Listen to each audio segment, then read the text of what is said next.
सभी सेवकों को नमस्कार। मानव धर्म के हम सभी सेवक महान त्यागी बाबा जुमदेव जी के बारे में जानते हैं कि बाबा ने एक भगवान की प्राप्ति के लिए कितना बड़ा त्याग और कठिन परिश्रम किया, तब जाकर एक भगवान की प्राप्ति हुई एवं मानव धर्म की स्थापना की थी। लेकिन बाबा जुमदेव जी की पत्नी मातोश्री वाराणसी आई का मानव धर्म में क्या योगदान रहा है, तो देखिए।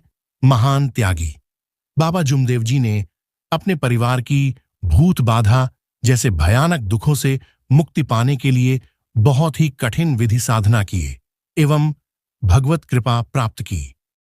इस कृपा को कई गरीब अज्ञानी लोगों तक पहुंचाने के लिए, उन्हें सुख समाधानी दिलाने के लिए रात दिन मार्गदर्शन कर जागृत करते थे। इस संपूर्ण कार्य में हमारी मातोश्री वाराणसी आई ने भी त्याग, समर्पण और बलिदान किए। वह मिसाल कायम की है जो शायद कोई नहीं कर सकते। उन्होंने अपने परिवार के लिए और बाबा की मानव कल्याण के कार्य हेतु किए गए संकल्प के लिए तन मन से सहयोग करते हुए स्व इच्छा से अपना जीवन न्यौछावर कर दिया। वाराणसी आई कोई साधारण स्त्री नहीं थी, वह सचमुच समर्पण की देवी थी।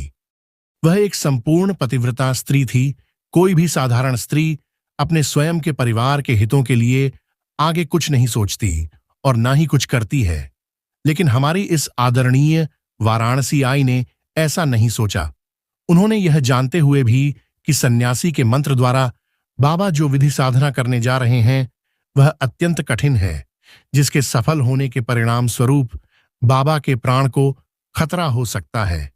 फिर भी बाबा के संकल्प का साथ देकर प्रत्येक कार्य में योगदान दिया। उन्होंने बाबा के समक्ष अपने इकलौते पुत्र की भी परवाह नहीं की। बाबा के उद्देश्य को सफल करने के लिए एक पत्नी का परम कर्तव्य निभाते हुए मोह माया को त्याग कर पूर्ण सहयोग किया। वाराणसी आई अगर चाहती तो बाबा को यह विधि करने से रोक सकती थी, लेकिन उन्होंने ऐसा नहीं किया। ऐसी महान व्यक्तित्व के सामने सर झुकाकर मैं उन्हें नमन करता हूं, जिनके सहयोग के कारण बाबा ने ही भगवान की अलौकिक कृपा प्राप्त की।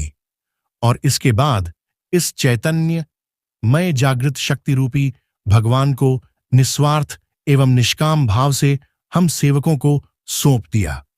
भगवत प्राप्ति के लिए बाबा ने जो भी विधि साधना त्याग किया, उसमें वाराणसी बाई का बहुत ही महत्वपूर्ण योगदान रहा है। विधि करने के लिए बाबा को किसी भी चीज में कमी ना हो, उसमें किसी प्रकार का व्यवधान ना हो, इसका उन्होंने पूरा ध्यान रखा।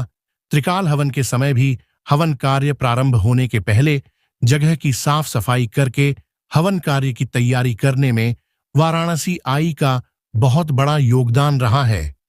रात को जागकर भी उन्होंने त्रिकाल हवन कार्य में किसी प्रकार कोई देरी ना हो, समय पर कार्य पूर्ण हो, इसका ध्यान रखते हुए सहयोग किया है। इसके पश्चात भी वाराणसी आई ने बाबा के हर एक कार्य में अपना बहुमूल्य योगदान दिया है। उनके निवास स्थान पर मार्गदर्शन के लिए आने वाली सेविका माता बहनों को प्रेम पूर्वक समझाकर उनकी समस्या का समाधान करती हुई उचित मार्गदर्शन कर उन्हें अपने परिवार में किस तरह बाबा के शिकवण पर चलकर गृहस्थी में व्यवहार करना चाहिए, इस पर उचित मार्गदर्शन किया है, ताकि सेविकाएं अपने परिवार में सत्य मर्यादा प्रेम का आचरण करते हुए अपनी जिम्मेदारी को व्यस्त रूप से निभा सकें। वाराणसी आई ने सेविका माता बहनों को जागृत किया तथा मानव कल्याण की कार्य किए। इतना ही नहीं, हम सेवकों के उत्थान तथा मानव धर्म की प्रचार प्रसार के लिए बाबा हमेशा उपस्थित रहे। इसके लिए बाबा के जीवन के अंतिम चरणों में भगवान को विनंती कार्य, बाबा को कुछ समय तक हमारे बीच रहने में सफल हुए और हम सेवकों को मार्गदर्शन करने के लिए बाबा अधिक समय तक जीवित रहे। वाराणसी आई के जीवन से हमारी सेविका माता बहनों और बेटियों के साथ साथ हम सेवकों को भी बहुत कुछ सीखने लायक है कि परिवार की भलाई के लिए तथा मानव कल्याण के लिए इस तरह अपनी खुशियों को न्यौछावर कर त्याग में जीवन अपनाकर अपना सब कुछ समर्पण किया जा सकता है। हमारी मातोश्री वाराणसी आई एक महान स्त्री एवं समर्पण की देवी थी। ऐसी परोपकारी ममतामयी आई जिनके योगदान और बलिदान से हमें बाबा जुमदेव जी का अधिक समय तक साथ मिला, नया जीवन मिला। ऐसे महान मातोश्री वाराणसी आई को मेरा कोटि कोटि प्रणाम। ये मोटिवेशन वीडियो आपको अच्छा लगे तो वीडियो को लाइक करें और ऐसे ही मोटिवेशन वीडियो देखने के लिए हमारे इस परमात्मा एक मोटिवेशन यूट्यूब चैनल को सब्सक्राइब करें। नमस्कार।